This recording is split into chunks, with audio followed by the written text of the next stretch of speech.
Bonjour, j'espère que vous allez bien.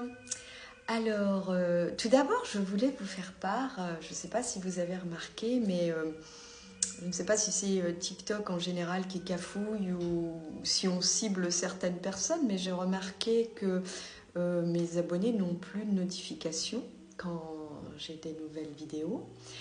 Et en fait, par hasard, je suis tombée sur des vidéos d'autres thérapeutes qui disaient la même chose, qui, eux, malgré leurs milliers d'abonnés, n'ont plus que quelques centaines de vues.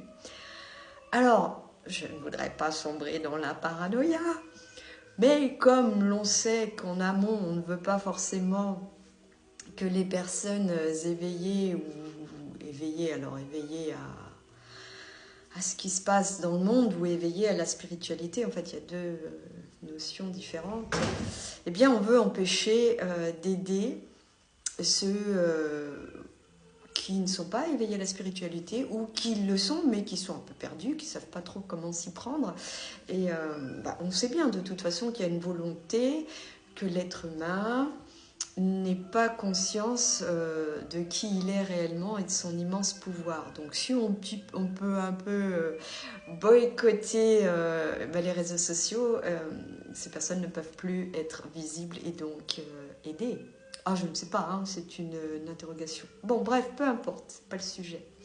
Voilà, je voulais vous parler de la solitude. Alors, c'est un sujet qui est maintes fois abordé, mais par rapport à ce qu'on a pu me dire dernièrement, je me rends compte que quand il est dit il faut s'aimer tout par de nous, s'aimer soi-même, s'accepter, se respecter, eh bien souvent les gens ne comprennent pas et font l'amalgame avec le narcissisme. Alors mais pas du tout, ça n'a rien à voir.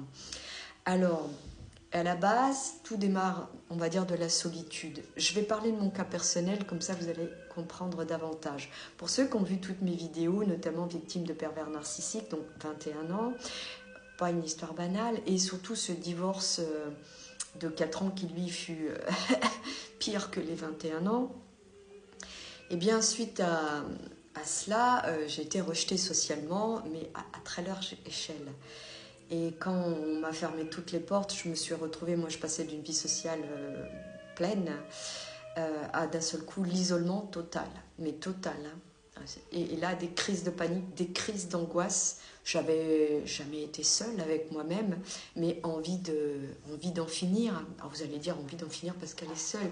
Non, il y avait toutes les souffrances incommensurables de ce divorce, de ce départ. Donc la goutte d'eau a fait que là, je ne pouvais plus tenir. Et je luttais pour ne pas faire de bêtises. Et au fur et à mesure qu'on me fermait les portes, bon, il y avait également l'injustice. Hein, c'est ça, c'est l'injustice qui me tuait. Et je me souviens avoir rappelé cette première médium dont j'ai mentionné dans mon histoire. Et elle me dit, vous ne le voyez pas, mais la solitude est un tremplin nécessaire, indispensable, et votre meilleur ami, vous devez passer par là. Je ne comprenais pas, je me disais, mais c'est de la folie. Et petit à petit, dans mon cheminement, par le biais de lecture, de toute façon, je n'avais pas le choix, ça m'était imposé. J'ai dû gérer au jour le jour pour finalement, au fil des années, comprendre que c'est en passant, en fait il faut éclater nos repères pour redémarrer à zéro, pour réellement aller au plus profond de nous-mêmes, voir qui l'on est, ce dont on a besoin. Et ça, quand on est dans le tumulte de la vie de tous les jours, on ne le sait pas en fait, on ne prend pas le temps de s'écouter vraiment, vous voyez, limite on a envie de plaire aux autres et on se trahit soi-même. Donc en fait c'est par la solitude que l'on comprend tout ça, que l'on s'apprivoise, je dirais. Et au fil des années, à travailler sur moi, alors donc là j'avais bien compris qu'il faut s'aimer. Quand on ne supporte pas d'être seul, c'est parce qu'on ne s'aime pas.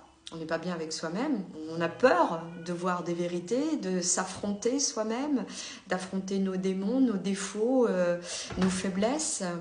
Donc il n'y a que par la solitude que l'on peut comprendre tout ça. Et donc Et puis, quand j'ai appris donc à m'aimer, à m'accepter totalement, à surtout me respecter, à ne plus subir des présences qui ne m'élevaient pas vers le haut, mais au contraire qui éteignaient ma lumière ou qui profitaient de moi. Au bout d'un moment, quand les années passent et que vous comprenez tout ça, eh bien, vous êtes votre meilleure compagnie. Vous vous autosuffisez. Si vous décidez de passer une paire d'heures avec quelqu'un, ce n'est plus pour boucher un trou, avoir une présence de la compagnie. Non, puisque vous êtes parfaitement bien avec vous-même, vous n'avez plus besoin de quelqu'un d'autre. Mais si vous décidez d'accepter cette invitation, c'est parce que vous aimez cette personne. Parce que vous jugez que cette personne, entre guillemets, mérite votre compagnie. Et ce n'est plus pour boucher des trous. Et là, quand on est à ce niveau, eh bien, on a gagné. Parce que quand on est heureux seul, qu'on aime sa propre compagnie, eh bien, on a une force inébranlable. Inébranlable. Et on peut tout traverser, les moments durs, les ouragans. Et à partir de ce moment-là, l'énergie que vous générez n'attirera plus du tout des personnes toxiques ou... En tout cas, vous les sentirez vite, les personnes qui ne vous respectent pas. Et là, être avec quelqu'un... En fait, si vous voulez, quand on est à ce stade, être avec quelqu'un n'est plus un facteur de bonheur. Vous vivez déjà le bonheur. Et donc, être avec quelqu'un, que ce soit en couple ou en amitié, c'est un petit plus, c'est du partage. Mais être avec quelqu'un n'est plus la condition au bonheur. Vous êtes déjà le bonheur, vous voyez. Et c'est pas du narcissisme du tout. Alors maintenant, c'est pas évident d'en arriver à ce stade, je le conçois. Même, je dirais, maintenant, je suis tombée dans le piège d'être trop bien toute seule. Et des fois, il faut que je me fasse un peu violence pour retourner un peu dans la vie sociale, mais je n'en ai pas du tout besoin. Voilà. Alors, sinon, il existe des petites techniques. Ça, c'est mon grimoire qui, dans mes années noires, c'est le cas de le dire, pendant mes années de ténèbres de divorce, je m'accrochais, dès que je voyais une technique, une phrase, c'était précieux pour moi. Ça m'a un peu sauvé la vie. Donc voilà, une phrase que je me suis répétée parce que donc je ne m'aimais pas du tout, mais je n'en avais pas conscience et c'est le problème, je répète, de beaucoup de monde. Donc, je m'aime, j'aime totalement ce que je suis, j'aime ma forme humaine puisque c'est celle que j'ai choisie, car ma forme humaine, quelle qu'elle soit, va rayonner de plus en plus ma vraie réalité, mon je suis. Au travers de cet amour intense, ma forme humaine deviendra de plus en plus parfaite et harmonieuse. Oui, parce que, pour ceux qui savent, donc oui, nous choisissons toutes les grandes lignes de notre vie, et les coups durs, tous les protagonistes principaux de notre vie, et également notre forme humaine, il faut le savoir. Donc si vous avez... je ne sais pas, des choses que vous n'acceptez pas en vous, un gros nez, n'importe quoi. Vous l'avez choisi pour accepter de vivre avec ça, ce complexe, le surpasser, vous voyez. Donc ça, toujours en PNL, programmation neurolinguistique, je me le répétais. Alors bien sûr, c'est pas suffisant. Après, c'est dès que vous sentez une situation inconfortable, on vous manque un peu de respect, stop, non, non, non. Vous voyez, c'est tout un tas de choses. Mais également une technique... Vous vous allongez sur votre lit, hein, vous vous concentrez en pleine conscience, et cette étincelle divine qui est dans notre chakra cœur, vous visualisez qu'elle grandit, qu'elle grandit, qu'elle grandit, qu'elle se propage partout dans votre corps, hein, les jambes, qu'elle aille jusqu'à vos orteils, dans les bras, jusqu'au bout des doigts, qu'elle monte. Vous devenez un être de lumière, votre être de lumière.